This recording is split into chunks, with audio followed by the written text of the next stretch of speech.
할렐루야. 네, 이 새벽에 나오신 여러분 위에 우리 주님의 축복과 은혜가 넘치기를 간절히 바랍니다. 자, 역대하 13장은 이제 르호보암의 아들 아비야가 북이스라엘의 왕인 여로보암과 전쟁을 치른 그런 내용입니다. 근데 아비야는 몇 년 동안 다스렸어요? 3년 동안. 긴 시간이 아니에요. 아주 짧은 시간이에요. 그럼에도 불구하고 전쟁에 큰 승리를 거두었다고 성경은 강조합니다. 사실 이제 역대기 하에 13장을 읽었지만 우리가 열왕기상을 읽으면 같은 내용들이 이렇게 소개되는데 역대기 기자가 보는 눈과 열왕기 기자가 보는 눈은 달라요.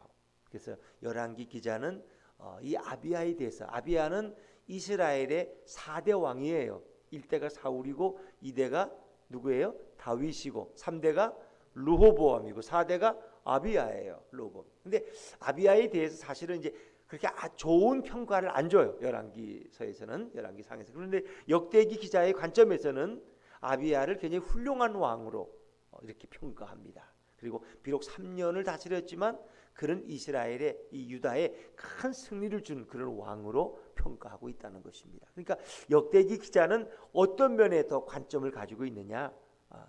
여호와의 성전에서 예배를 충실히 드렸고 하나님을 의지하는 왕이 아비야였다. 그래서 그가 하나님을 의지함으로 전쟁에 승리했다는 것입니다. 근데 이제 오늘 본문에서 보면 여로보암은 이거 여호와의 성전이 없어요. 북이스라엘은. 그러니까 뭐예요? 베델에 금송아지를 만들어 놓고 그 금송아지가 하나님이라는 거예요. 거기가 절한 이 금송아지 백성들, 그들은 전쟁에 철저하게 패배하게 된다는 거예요.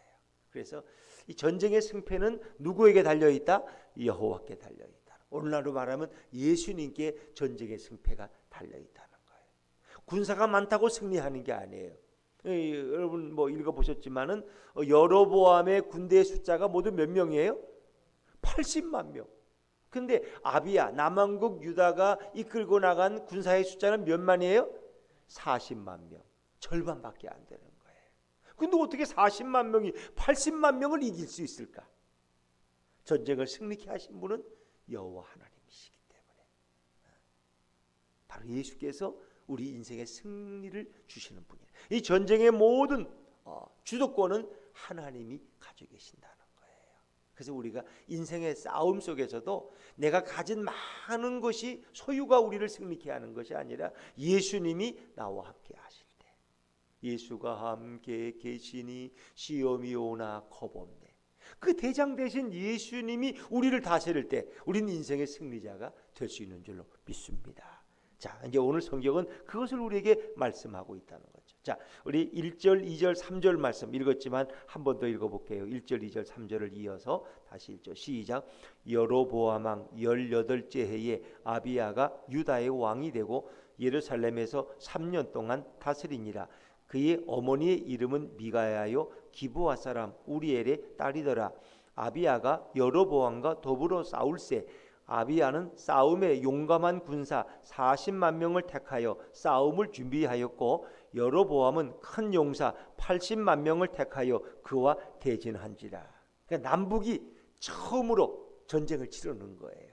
남왕국 유다와 북왕국 이스라엘이, 그러니까 두 지파와 10지파가 싸우고, 이쪽에는 남왕국은 아비야가 왕이고 저 북쪽에는 아직 여로보암, 북이스라엘의 초대 왕인 여로보암이, 아주 우상 숭배에 뛰어난 여로보암이 왕이에요. 근데 인구 숫자가 워낙 북이스라엘이 많아요. 그러니까 80만 명의 군사를 동원했다. 우리가 60만 대군인데 80만 명을 어떻게 모았을까? 그러니까 농사 짓는 분들까지 다 데리고 왔을 거예요. 그 남왕국 유다는 또 정예군 40만 명을 준비했다. 그러나 그것은 2배에 이르는 숫자죠. 이제 그런데 전쟁을 치르기 전에 남왕국 유다의 아비야 왕은 여기 보니까 스마라임 산 위에 서서 여로보암과 이스라엘을 향해서 먼저 연설을 해요. 그 연설의 내용이 우리는 하나님을 섬긴다. 우리는 다윗의 언약에 충실한 백성들이다. 근데 너희들은 금신상을 섬긴다. 금송아지를 섬기고 제사장들을 다 내쫓고, 그리고 제사장이 되려면 여기 성경에도 보니까 수송아지 1마리와 수양 7마리를 끌고 가면 다 제사장을 시켜줘. 북쪽에서는. 그 너희는 엉터리라는 거예요. 너희는 엉터리. 왜 너희가 여호와와 싸우려 하느냐? 하나님과 싸워서 이긴 자가 어디 있느냐? 이 남왕국 유다는 하나님의 정통성을 가지고 있고 여호와의 성전이 있다는 거예요. 우리는 아침 저녁으로 하나님 앞에 예배드린다는 거예요. 너희는 그렇지 못하다. 4절부터 12절까지는 이제 그걸 강조하고 있어요. 우리는 하나님 앞에 매일 예배하고 분향하며 진설병에 떡을 드리고 있다. 하나님이 우리와 함께 하신다. 너희가 감히 어떻게 우리와 싸우려고 하느냐 말이에요. 우리는 아론의 후손들인 레위인들 그리고 제사장들이 정상적으로 아침 저녁으로 예배를 드리고 있다. 이걸 강조해요. 그러니까 우리가 이렇게 아침에 모여서 새벽에 기도하는 것 이거 굉장히 중요한 거 아닙니까? 왜? 우리는 계속 예배가 드려진다는 거예요. 그러니까 너희는 그렇지 않다는 거예요. 공산주의자들은 모여서 맨날 사상 강연만 하고 있지 그들은 하나님이 없다고 하는 자. 그러니까 공산주의가 이 땅에서 망해가는 거 아니에요. 사회주의가. 근데 이제 그 죽어가는 사회주의를 흠모하는 사람들이 있어. 이 운동권 학생들. 그들이 한때 막 그냥 김일성에게 충성맹세를 하고 막 김정일에게 충성맹세하고 북한까지 가서 그들을 만나고 오고 막 영웅이 된 것처럼 그래가지고 막 대학가에 이 사회주의 사상이 막 퍼졌어. 칼 말스의 책을 막 가지고 돌려가면서 읽고 공산당이 우리를 살린다. 공산주의가 이 한때 이 잘못된 사상인 거예요. 하나님이 우리를 돌보시는 거지. 그러나 이 땅에서 공산주의가 지금 어디 있어요? 사회주의는 다 망하잖아요. 사회주의는. 근데 꼭 자본주의가 옳다는 건 아니에요. 하나님을 경외하는 민족이 대부분 하나님을 경외하는 민족들은 이제 민주주의를 신봉하죠. 민주주의. 근데 이 사회주의 영향을 받은 사람들은 사회적 민주주의야. 그것도 그냥 민주주의가 아니야. 자유민주주의인데 우리는 그들은 사회민주주의를 주장해. 그러니까 공산주의를 좀 닮아가는 이상한 민주주의를 주장해. 그러니까 뭔가 그 미묘한 차이가 있다는 걸 여러분 아셔야 돼요. 그러니까 하나님이 없다고 그러고 진화론을 주장하고 그리고 동성애를 대해서 물론 우리는 그들을 사랑하고 그들을 품어야 되지만 지나치게 어떤 이런 차별법을 통과시키려고 하는 이런 배후에는 바로 사단의 공격이 숨어 있다는 거예요. 그래서 기독교 자체가 선교하지 못하게 하고 기독교의 문을 닫게 하고 오히려 이단들이 더 극성을 떠게 만드는 그 대표적인 유럽의 이제 영국이라든가 이런 많은 나라들이 이런 걸 잘못 받아들여 가지고 큰 곤욕을 치르는 거예요. 목사가 함부로 설교도 못하고 무슨 얘기하면 차별적인 설교를 했다 그러고 벌금을 물고 감옥에 가야 되고 다른 종교에는 구원이 없다 이런 말도 함부로 못한다는 거예요. 우리 기독교에만 구원이 있다. 왜 차별적인 설교를 하느냐. 모든 종교는 똑같은 건데 이런 참 위험이 있는 거예요. 그러니까 오늘 아비야는 우리는 하나님을 섬기는 백성이다. 너희는 금신상을 섬기는 백성하고 어떻게 싸움이 되겠느냐 말이에요. 그걸 강조하고 있다는 거예요. 자, 그것은 이미 2800년 전의 얘기나 지금이나 동일한 상황이에요. 자, 우리 다시 돌아가서 11절과 12절 말씀을 한번 중간 읽어볼까요? 11절과 12절입니다. 시작. 매일 아침 저녁으로 여호와 앞에 번제를 드리며 분향하며 또 깨끗한 상에 진설병을 놓고 또 금 등잔대가 있어 그 등에 저녁마다 불을 켜나니 우리는 우리 하나님 여호와의 계명을 지키나 너희는 그를 배반하였느니라. 하나님이 우리와 함께 하사 우리의 머리가 되시고 그의 제사장들도 우리와 함께하여 전쟁의 나팔을 불어 너희를 공격하느니라. 이스라엘 자손들아 너희 조상들의 하나님 여호와와 싸우지 말라. 너희가 형통하지 못하리라. 이스라엘 백성들은 북이스라엘 사람들을 요구하는 거예요. 여호와 싸우지 말라. 하나님은 우리를 제사장들은 매일 이렇게 예배하고 있는데 너희는 금신상을 섬기는 자들이 어찌 하나님의 백성들과 싸우려고 하느냐 말이에요. 그러면서 우리는 다윗의 그 정통성을 가지고 있다. 정통성. 그래서 이제 하나님이 다윗에게 주신 언약을 소금 언약이라고. 다윗 후에 그 자손들이 왕위가 끊어지지 않고 하나님이 늘 너희와 함께해서 너희를 승리하게 하겠다는 그 약속을 그들에게 이제 이야기하죠. 5절에 보니까 이스라엘 하나님 여호와께서 소금 언약으로 이스라엘 나라를 영원히 다윗과 그의 자손에게 주신 것을 너희가 알 것 아니냐. 이 소금 언약이라 소금이라는 건 뭐예요? 변하지 않는 거예요.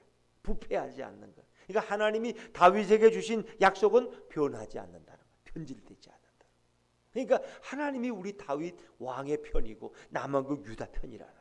우리는 다윗의 길을 따르는 백성들이다 하는 것을 이제 강조해요. 근데 너희들은 이 남봉꾼과 잡배가 돼서 여로보암이라는 자가 일어나서 자기의 주인인 솔로몬을 배신하고 나라를 만들었는데, 너희들은 이렇게 여로보암을 따르다가 너희는 결국 하나님을 배신하는 자들이 되어버리고 말았다는 거예요. 이 연설을 통해서 북이스라엘 군사들에게 너희가 잘못된 것을 따르고 있다는 것을 이야기하는 거죠.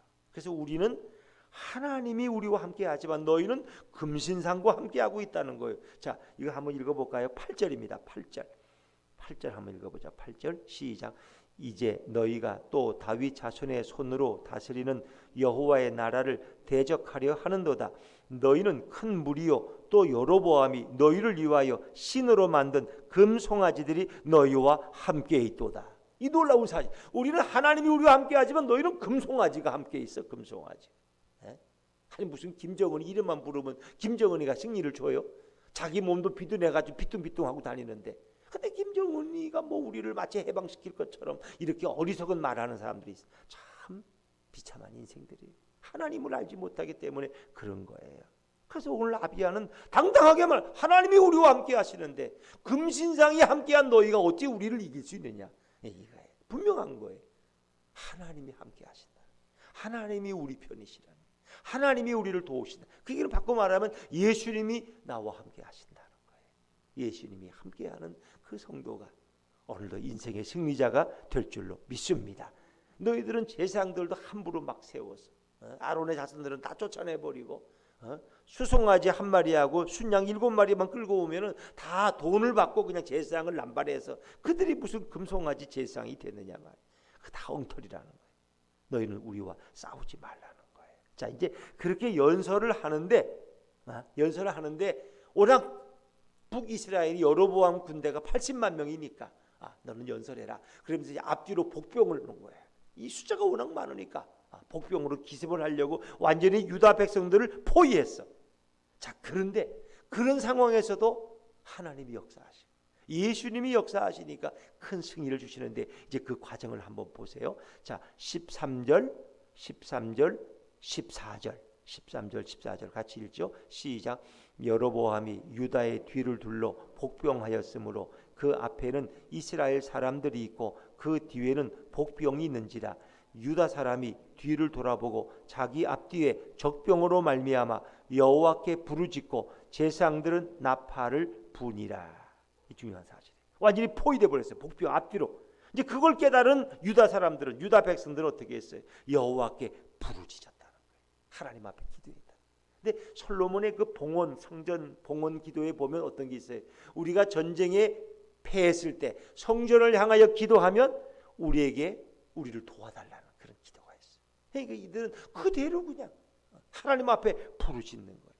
우리가 지금 복병으로 포위됐습니다. 하나님 앞에 부르짖는 거예요. 근데 동시에 제사장들이 나팔을 부는 거예요. 그러니까 이 전쟁은 성전이야, 성전. 제사장들이 함께 동참한 거예요. 그 무기가 가지고 군사를 가지고 싸우는 전쟁이 아니라 하나님이 이 전쟁을 좌지우지하신다. 그러니까 제사장들이 나팔을 들고 나간다는 것은 이건 하나님의 성전이고, 이 싸움은 누가 하신다는 거예요? 여호와께서 하신다는 거예요. 예수님이 전쟁한다. 이거는 제사장들이 나팔을 분다는 거예요. 이 나팔을 분다는 건 굉장한 의미가 있어요. 우리 예수님이 재림하실 때 어떻게 해요? 나팔을 불 때 재림하시는 거예요. 이 천사장들이 나팔을 불면서 우리 예수님. 그러니까 예수님이 성전에 동참하시면 나팔을 불며 나가는 거예요. 나팔을 불며. 이건 주님께서 이 전쟁에 함께 하셨다는 걸 의미하는 거죠. 자, 그리고 이때 바로 예수님께서, 여호와께서 이 전쟁을 주도하시는 거예요. 자, 15절 말씀. 15절입니다. 15절 시작. 유다 사람이 소리 지를 때에 하나님이 여로보암과 온 이스라엘을 아비야와 유다 앞에서 치시니. 누가 치셨어요? 하나님이 치셨다는 거예요. 예수님이 우리의 대장 되셔서 이 모든 북이스라엘 군사들을 다 치셨다는 거예요. 치셨다. 하나님이 직접 싸우시는 거예요. 이게 성전이에요. 성전. 내가 싸우는 게 아니라 우리 예수님이 싸워주시는 거예요. 자, 16절 말씀. 16절 시작. 이스라엘 자손이 유다 앞에서 도망하는지라 하나님이 그들의 손에 넘기셨으므로. 북이스라엘을 남한국 유다에게 넘기신 분이 누구냐? 바로 하나님이, 우리 예수님이 그렇게 하셨다는 거예요. 근데 그러니까 80만 명 중에 몇 명이 죽었어요? 북이스라엘 50만 명이 죽었다는 거예요. 그리고 그들은 결국 항복했어요. 유다 자손에게 항복했어요. 왜? 유다가 하나님을 의지했기 때문에. 17절 18절 같이 읽어보죠. 시작. 아비야와 그의 백성이 크게 무찌르니 이스라엘이 택한 병사들이 죽임을 당하고 엎드러진 자들이 50만 명이었더라. 그때에 이스라엘 자손이 항복하고 유다 자손이 이겼으니 이는 그들이 그들의 조상들의 하나님 여호와를 의지하였습니다. 여호와를 의지하는, 예수님을 의지하는 자가 이 모든 인생의 영적 싸움에서 승리할 줄로 믿습니다. 예수님을 의지하는 민족, 예수님을 의지하는 가정이 마지막 승리자가 된다는 거예요. 그래서 남한국 유다에는 아비야 왕이 나가고 북이스라엘은 여로보암 왕이 앞섰지만 그 전쟁의 결과는 너무나 뻔한 거예요. 하나님이 함께하신 남한국 유다가 아비야 편이 승리했다는 것입니다.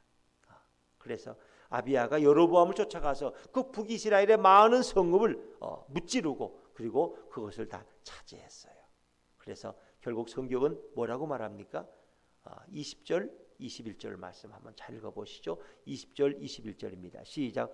아비야 때에 여로보암이 다시 강성하지 못하고 여호와의 치심을 입어 죽었고 아비야는 점점 강성하며 아내 14을 거느려 아들 22과 딸 16을 낳았더라. 아비야는 점점 강성해서 아내가 많고 자식이 많다는 건 부강했다, 그런 의미예요. 부강했다. 그러나 여로보암은 다시 강성하지 못하고 쇠퇴하게 되고 결국 여호와께서 그를 치셔서 그가 죽었다는 거예요. 여로보암은 18년 동안 북이스라엘을 이끌다가 그는 결국 하나님이 치셔서 죽었다는 거예요. 그러니까 우상 숭배하는 나라는 잘 될 수가 없다. 우리에게 승리를 주시는 예수님을 의지해야 돼. 전쟁을 주관하시는 분은 여호와 하나님, 우리 예수님이에요. 그래서 기드온의 300명이 어떻게 했어요? 미디안 10만 명을 무찌르고 이길 수 있었던 것은 예수님이 그 전쟁에 함께 하시고 승리케 하셨기 때문에. 또 여러분, 어린 다윗이 어떻게 블레셋의 골리앗 장군과 싸워서 이길 수 있을까? 예수님이 다윗의 팔이 되어 주셨기 때문에. 우리 인생은 우리 힘으로 싸우는 게 아니에요. 예수님을 의지하시기를 주의 이름으로 축원합니다.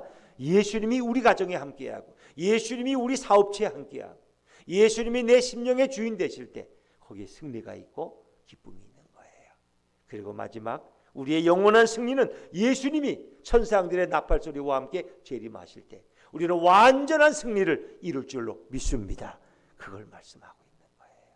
우리가 예수님이 이미 우리가 사순절을 지내면서 묵상하지만 예수님이 이 땅에 오셔서 우리를 구원하기 위해서 십자가의 장신을 메어 달리시고 보혈을 흘리심으로 우리 죄를 사해 주시고 죽은 자 가운데 사흘 만에 부활하심으로 영원한 승리를 주신 그 은혜를 우리가 생각하며 오늘도 승리할 수 있고, 그리고 마지막 최후의 승리는 주님이 오실 때 우리는 완전한 주님의 나라로 인도함을 받는 거예요.